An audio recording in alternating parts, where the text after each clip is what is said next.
You have no idea how horrific slavery was. They ate Nat Turner after his execution, boiling his body for oil and turning his remains into souvenirs. Enslaved Africans' hair was used to stuff furniture, including pillows and mattresses, while their teeth were sold as dentures for white wealthy people, including but not limited to George Washington. The skin of the enslaved individual was flayed and turned into leather for shoes and clothing.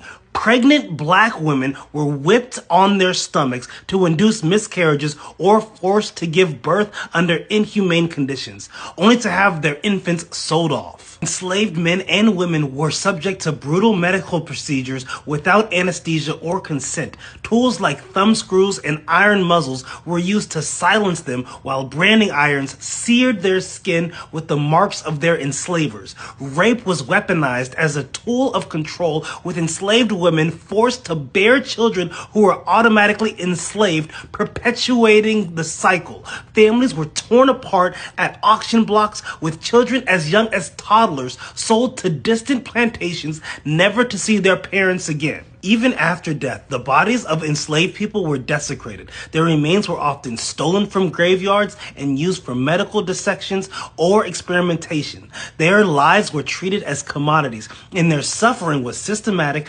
deliberate, and utterly inhumane.